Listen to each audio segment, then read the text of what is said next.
मी आज मेथी दाखवणार आहे, डाळ मेथी। त्यासाठी मी 2 माप तेल टाकलं आणि 2 कांदे टाकलेले आहेत बारीक चिरलेले। ही मुगाची डाळ घेतलेली आहे मी 4-5 चमचे। हिला पण 15 मिनिटं भिजवून ठेवलं होतं।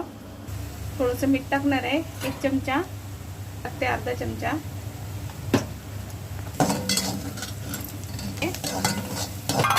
भाजते आता।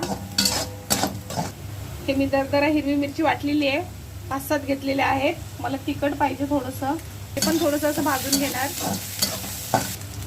हे 1 जुडी मेथी आहे, मी कापून मुगाची डाळ आहे, मुगाची डाळ टाकून देते, अशी मिक्स करते मी याला आता। खाली माझी मी वरून असं झाकण ठेवते, ताट ठेवते एक, आणि याच्यावरती पाणी ठेवते। पाणी टाकायचं नाही आपल्याला। मीडियम साईज, ना फास्ट ना स्लो, मीडियम ठेवते।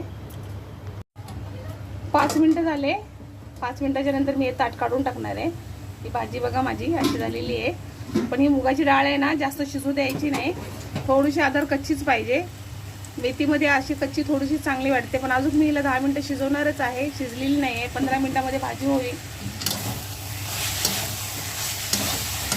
हे माझी झालेली आहे डाळ मेथी। डाळ थोडीशी कच्चीच आहे, डाळाची आदर कच्चीच असावी, ती मस्त लागते। जर पूर्ण डाळ शिजली ना तर हिला हिची चव जाते सगळी। अशी करून बघा माझी रेसिपी, आणि तुम्ही कशी करता हे मला कमेंट बॉक्समध्ये सांगा।